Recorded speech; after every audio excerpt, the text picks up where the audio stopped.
My son-in-law once looked me straight in the eye and said that the greatest wedding gift I could ever give them was to disappear completely from their lives, to just vanish and never come back. So that's exactly what I did, but not in the way he expected. He wanted me gone quietly, but instead, I walked away and turned his perfect little world upside down. This is the story of how one cruel sentence changed everything, for him, for my daughter, and for me. It's about how I lost everything I thought I was, and how I built something stronger in return. Because sometimes, disappearing isn't about running away.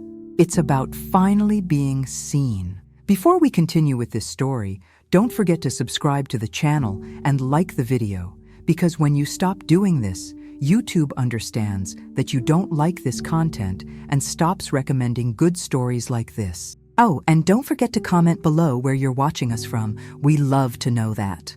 During the wedding rehearsal of my daughter, everything looked flawless. The decorations were beautiful, the guests were happy, and Sarah, my daughter, looked radiant. I stood there, watching her laugh with her friends, thinking about how far we had come. The band played softly in the background, and I felt proud and emotional at the same time. I had spent months organizing every little detail to make sure her big day would be perfect. The timing of the ceremony, the flowers, even the candles on the tables, I had planned it all carefully. I thought I was doing what any good mother would do. Then Brad, her fiancé, came over to me. He smiled politely at first, but there was something off about it. He asked if we could talk in private, so I followed him into the library. As soon as he closed the door, the fake smile faded, and his face turned cold. I didn't know it then, but that short walk from the ballroom to the library would change everything between me and my daughter forever. Brad looked straight at me, his hands in his pockets, and said, "You know what would be the best wedding gift you could give us? You could disappear from our lives." I stared at him, frozen. I thought maybe I had heard him wrong. I even laughed a little, thinking he was joking, but he didn't laugh back. He meant it. His voice was calm, but full of disgust. He said I was controlling, that I always had to be in charge, and that Sarah was tired of it. I felt my stomach twist. My throat went dry, and I couldn't find any words. I asked him what he was talking about. He told me Sarah wanted space from me, that she didn't know how to tell me herself, and that he was doing it for her. I stood there, still holding the edge of the bookshelf, trying not to fall apart. It felt like he had ripped the ground out from under me. For a second, I tried to convince myself that he was lying. I told him Sarah would never say that. I raised her alone. I worked 2 jobs to give her a better life. I did everything I could so she wouldn't feel the absence of her father. Every dress she wore, every school trip, every birthday party. Those were my sacrifices turned into her smiles. And now, he was telling me she wanted me gone? I asked him again, desperate, if she had really said that. He nodded without hesitation. That moment broke something inside me. My eyes burned, but I refused to cry in front of him. I wouldn't give him that satisfaction. I just stood there, quiet, while he kept talking, telling me how I was suffocating her, how I needed to let go. I couldn't understand how love could be turned into something ugly in someone else's eyes. I felt humiliated, unwanted, erased. When I finally walked out of the library, the music was still playing and people were still laughing.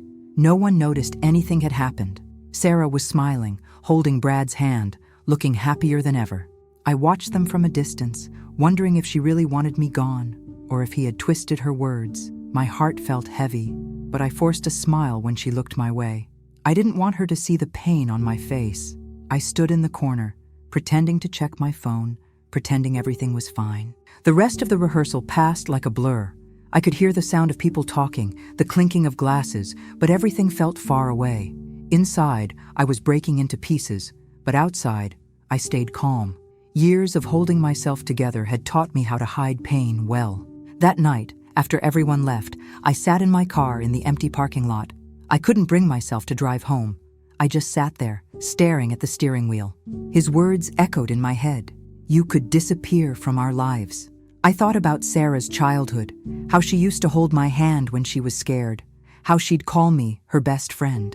I thought about the nights I stayed awake with her when she was sick, about all the birthdays we spent together. I had built my entire world around her, and now that world didn't want me in it anymore. I felt like a stranger at my own daughter's wedding. I didn't cry right away. I just sat still, numb, replaying everything in my mind. I kept thinking that maybe if I had been different, softer, less demanding, things wouldn't have ended up like this. When I finally started the car, it was past midnight. The road home was dark and empty. I didn't turn on the radio. I didn't need noise. I needed silence to think. Brad's face kept appearing in my mind, that cold look when he said those words. It wasn't just cruelty. It was power. He wanted to hurt me, to make me small, to push me out. And for the first time, I realized he had succeeded, at least for now. But deep inside, under all that pain, a new feeling began to grow. Anger. Not loud or wild, but quiet and controlled. The kind that doesn't show on your face, but burns in your chest. I told myself I wouldn't let him win. If he wanted me gone, I'd give him what he asked for, but not in the way he imagined. I started thinking about what I could do, how I could turn his demand into something that would make him regret ever saying it. By the time I got home, the anger had settled into something colder. I walked into my kitchen, poured myself a glass of water, and stared at the reflection in the window. I looked tired, older than I remembered. Maybe I had been too involved, too protective, but that didn't give him the right to treat me like I was nothing. I sat down at the table and thought about Sarah again. I still loved her. No matter what she thought of me, she was my daughter. But Brad, he had crossed a line. I didn't know yet how I would handle it, but I knew I wouldn't beg for a place in their lives. He thought he could destroy me with one cruel sentence, but he didn't know who he was dealing with. I had survived worse things before. I wasn't going to disappear quietly. Not for him. Not like this. He thought he had won that night. He thought his words had crushed me. But as I turned off the kitchen light and went upstairs, my decision was already made.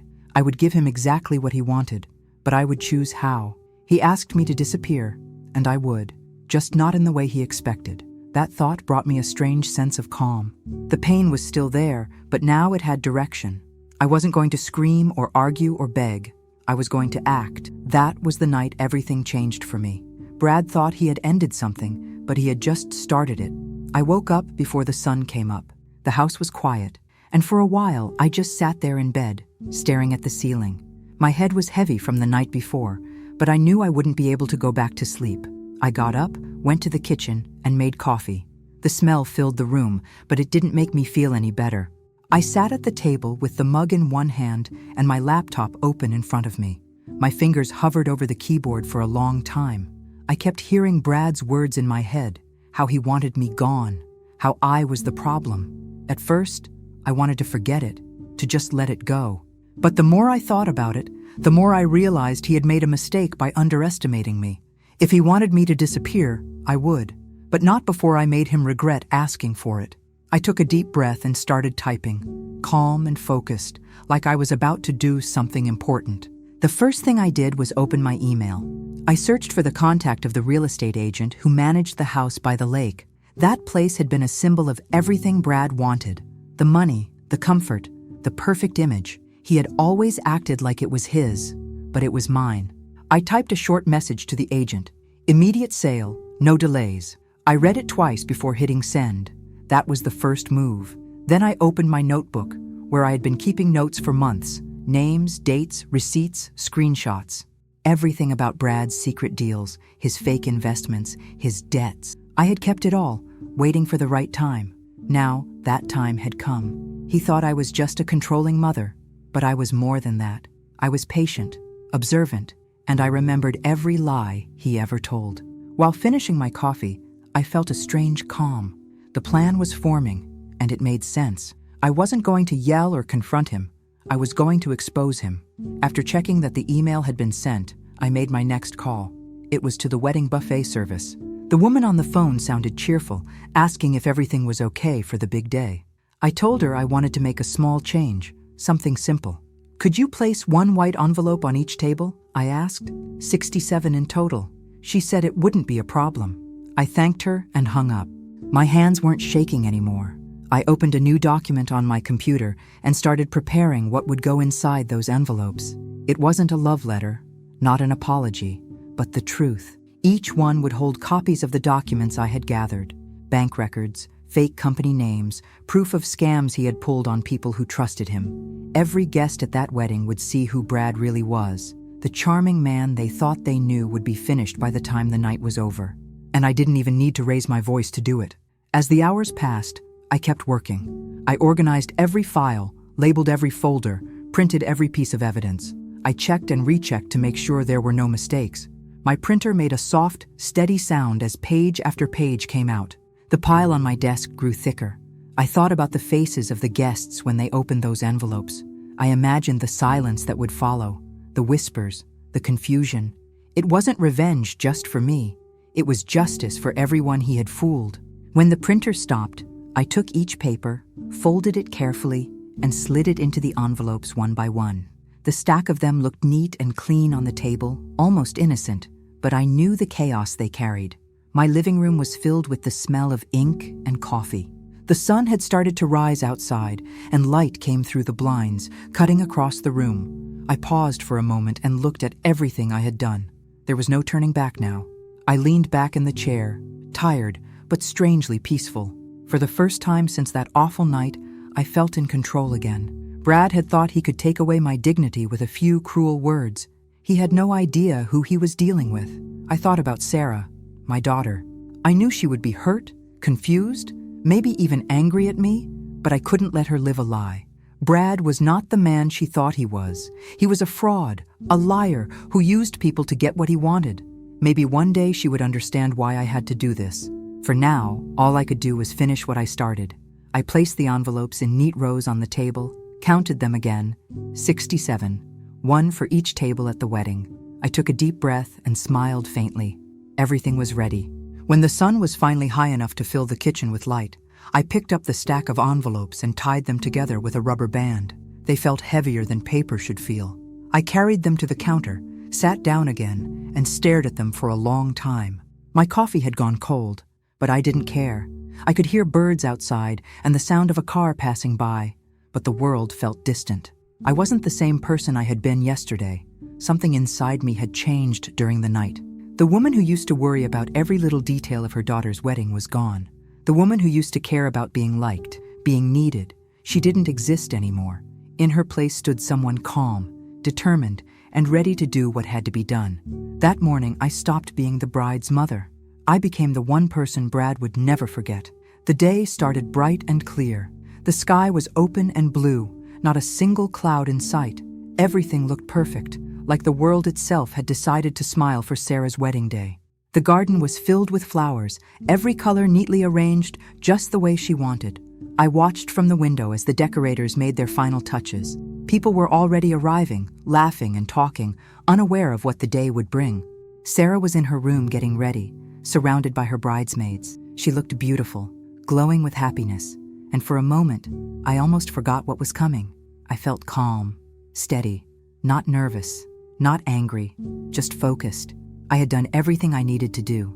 The envelopes were in my bag, stacked perfectly, ready to take their place. When I arrived at the venue, I called the wedding coordinator over and handed them to her.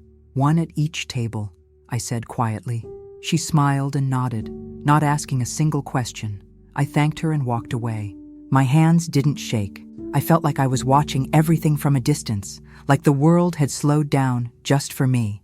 The ceremony started on time. The chairs were lined up neatly in rows, white ribbons tied to the sides, and the music began softly. I sat in the front row, my heart heavy but steady. When Sarah walked down the aisle, holding her bouquet, every guest turned to look at her, their eyes full of admiration. She looked like everything I ever wanted her to be: confident, elegant, happy.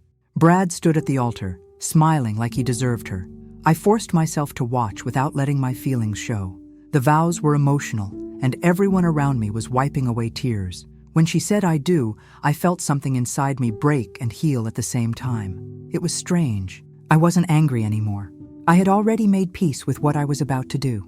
The ceremony ended perfectly, as if it had been rehearsed 100 times. People clapped, the music swelled, and they walked back down the aisle as husband and wife. I smiled for the cameras, hugged a few relatives, and waited for the next part, the real one.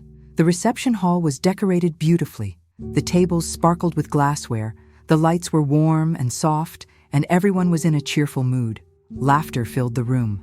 Sarah and Brad danced their first dance, the crowd clapping and cheering for them. I sat at my table, quiet, sipping champagne, looking around. I saw the envelopes neatly placed at every table, just like I had asked. Nobody had opened them yet. I kept checking my watch, counting the minutes.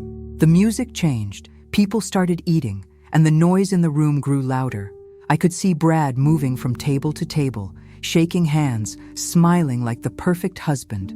I wondered if he had even noticed the envelopes.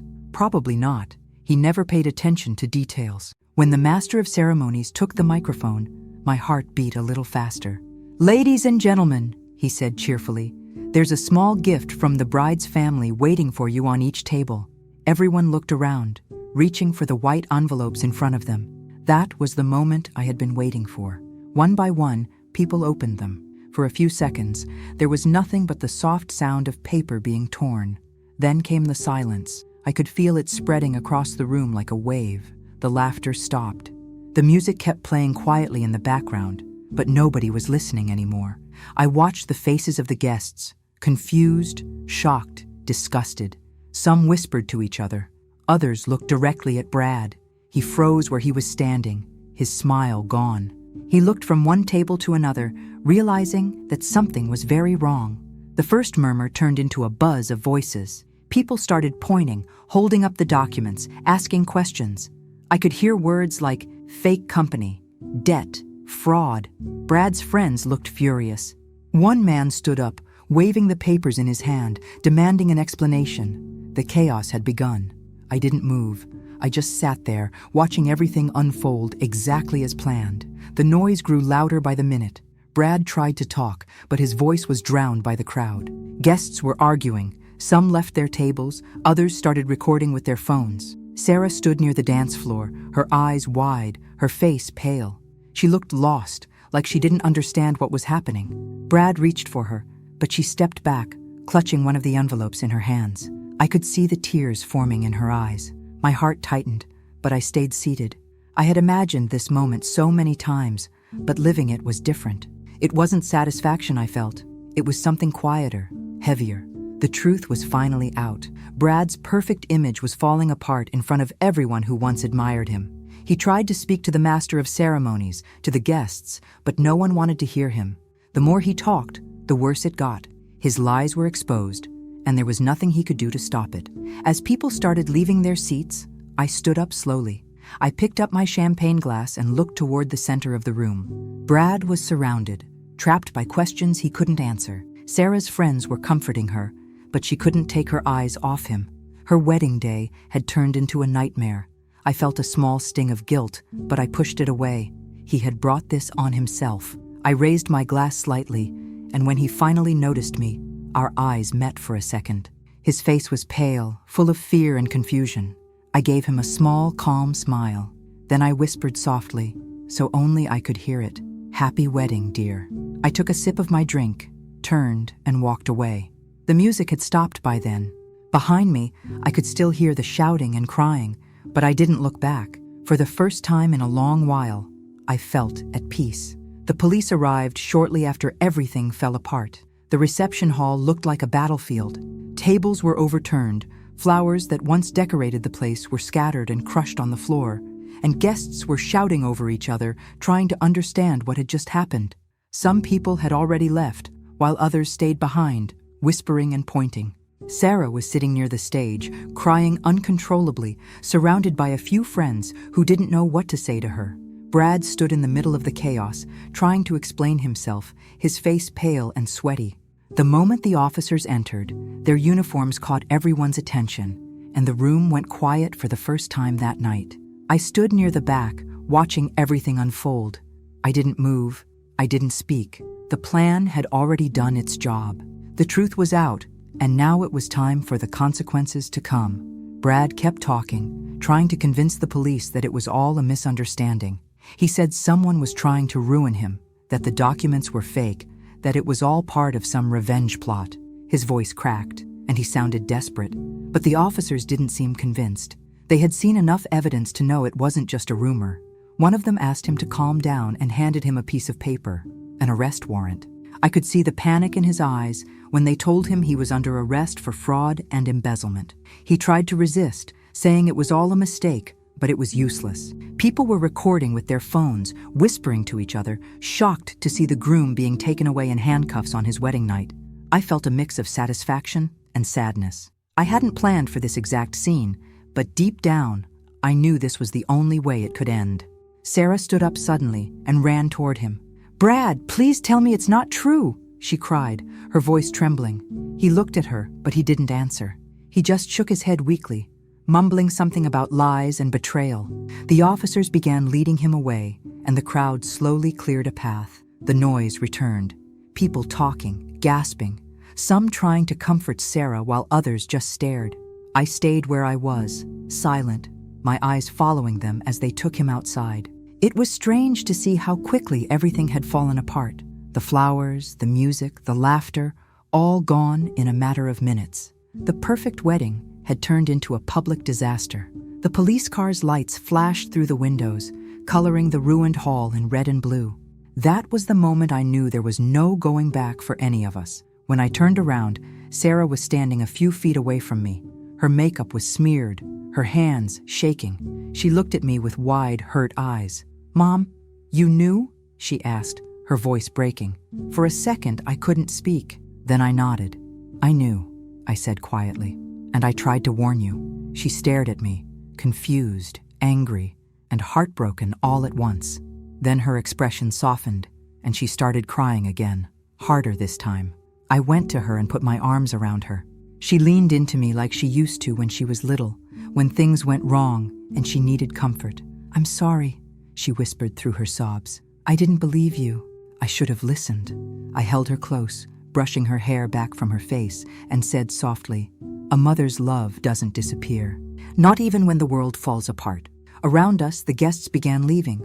The staff tried to clean what they could, and the police finished their work. But for me, the noise faded into the background. I wasn't thinking about Brad anymore.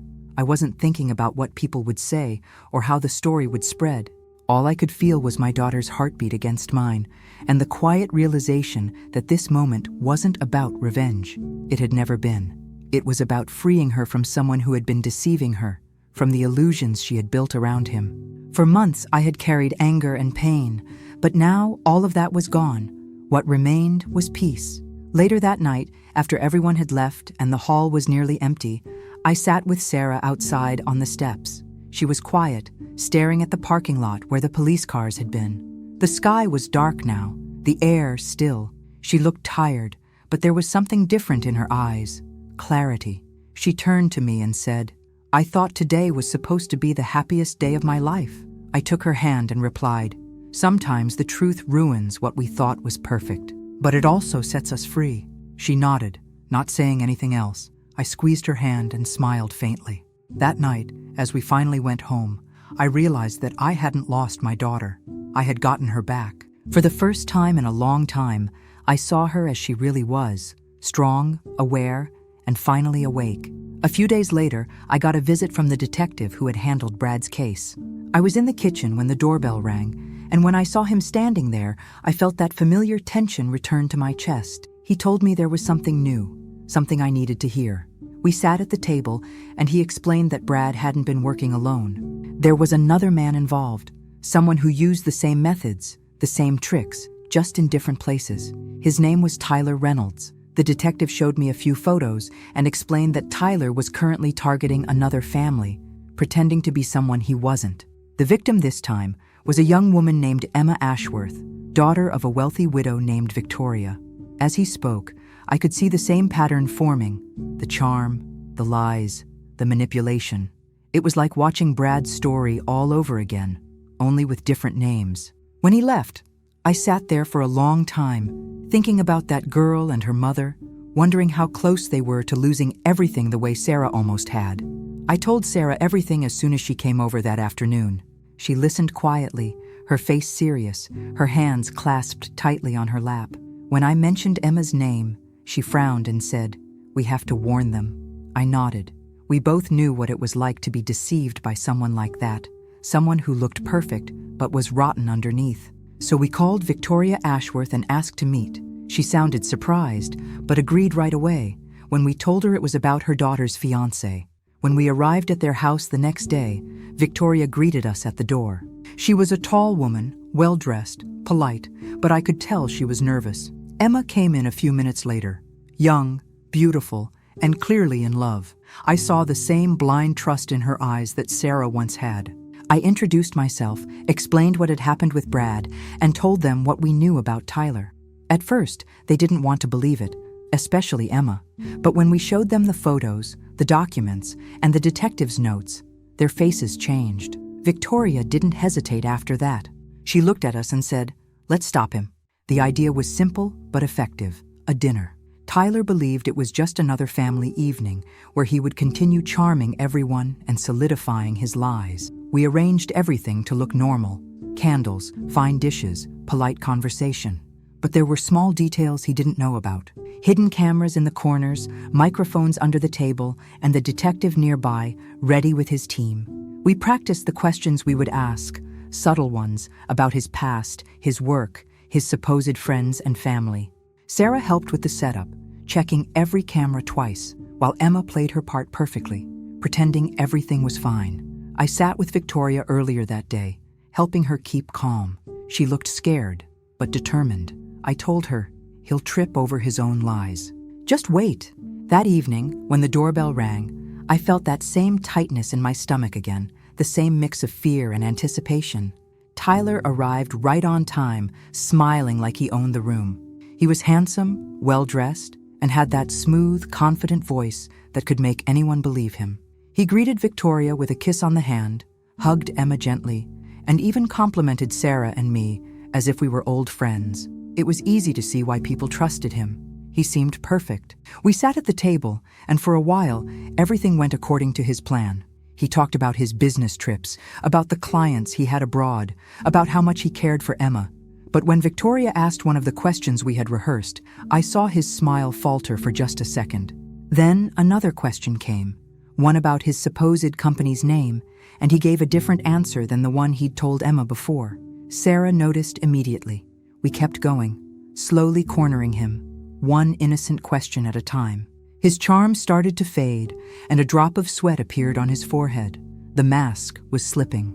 It didn't take long before he started to lose control. His answers became shorter, his eyes restless. He looked around the room like he could sense something was off. Then Emma, with her voice shaking but firm, said, "Tyler, why are there no photos of your family? You said you had a brother in New York." He froze. For a moment, he didn't say anything. Then he laughed nervously, trying to change the subject, but it was too late. Victoria signaled the detective quietly from her seat. Within seconds, 2 officers entered through the side door. Tyler stood up, panicked, and shouted that this was insane. He tried to run, grabbing Emma by the arm as he moved toward the door. She struggled, pushing him back hard. "I'm not the next one!" she yelled, her voice echoing through the room. The officers caught him before he could get any farther. The handcuffs clicked, and just like that, it was over. He looked at me once before they took him out. The same look Brad had given me that night, a mix of hatred and disbelief. When the police left, the house was quiet. Victoria sat down, breathing heavily, trying to process everything that had just happened. Emma was crying, but this time not from heartbreak, from relief. Sarah went over and hugged her tightly, whispering something I couldn't hear. I stood by the window, watching the police car drive away, and felt the weight in my chest begin to lift. It was strange how something so dark could lead to something so right. That night didn't feel like revenge or punishment. It felt like the end of something toxic, but also the beginning of something new. Victoria thanked us for saving her daughter, and I told her, "You saved her yourself.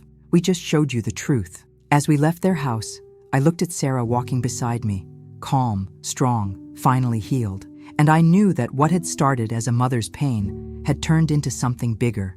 That night closed one chapter of lies and opened another of freedom. After everything that happened, I decided to do something that actually mattered. I spent weeks thinking about what to do next, about how to use everything I had learned through all the pain. Then one morning, while drinking my coffee and going through some old files, the idea came to me. I would create a foundation, a place that could help women who had gone through the same kind of lies and manipulation that destroyed my daughter's wedding and nearly broke our lives. That's how Second Chances was born. I used the money from the sale of the lake house, the one that was supposed to be Sarah's wedding gift, to start it. It felt right. That house had been tied to too many painful memories, too many lies. Now it was being used for something real, something good. I rented a small office downtown, hired 2 assistants, and began reaching out to victims who needed help. The first few weeks were quiet, but word spread quickly. Soon, we were helping women rebuild their lives, find new jobs, recover lost money, and most importantly, regain their confidence. For the first time in a long time, I felt useful again. Sarah started working with me not long after. At first, she just came by to help with some paperwork, but before I knew it, she was there every day. Seeing her smile again was the best feeling in the world. She was stronger now, more focused. She told me that helping others made her feel like she had finally taken control of her own story, and I understood exactly what she meant. Victoria joined us later, bringing her own experiences and connections to the project. The 3 of us became partners, not just in work, but in purpose. We met with victims, listened to their stories, and guided them through the process of recovery. Sometimes the pain was heavy, but every time we saw a woman regain her strength, it felt worth it. The office walls slowly filled with photos and thank you letters from people we had helped. Each one reminded me that out of something terrible, something beautiful had grown. As the months passed, Second Chances became more than just a foundation. It became a movement. We started organizing workshops, self-defense classes, and legal aid programs for women who had been deceived by con artists like Brad and Tyler. Reporters came to cover our work, and we began to receive donations from people who wanted to support the cause. I never imagined that the same pain that once made me want to disappear would now be the reason people were finding hope. Sarah often said, "Mom, we turned our worst story into someone else's rescue." She was right. Every woman we helped represented a small piece of our healing too.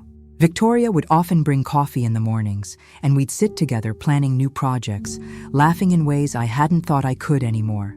The office wasn't fancy, but it was full of life. I could walk in every day and feel proud, not of revenge or victory, but of growth. Brad was still in prison. So was Tyler. I read about their cases sometimes in the news, but I didn't feel anything anymore. No anger, no joy, no need for closure. They were simply where they belonged. People often asked me if I felt justice was done, and I always said yes, but not because of the prison sentences. Justice wasn't about watching them fall. It was about watching the women they hurt rise again. That was the real ending. Seeing the strength in people who once felt powerless, watching them rebuild, laugh, and trust again, that was the justice I believed in now. The world was full of men like Brad and Tyler, but it was also full of women like us, ready to stand up for each other. That balance gave me peace. I learned something important through all of this. Disappearing was never my destiny. For a while, I thought fading away would be the easiest way to survive the pain, but I realized I was never meant to vanish. They were. People like Brad and Tyler live off of lies, and lies always disappear eventually. Truth stays, strength stays. I stayed. That realization changed everything for me. I no longer felt like the woman who had been humiliated at her daughter's wedding. I was someone new, someone who had faced the worst and still stood tall. Every morning when I walked into Second Chances and saw Sarah and Victoria working together, I knew I had chosen the right path. My disappearance wasn't the ending. It was their downfall and my beginning.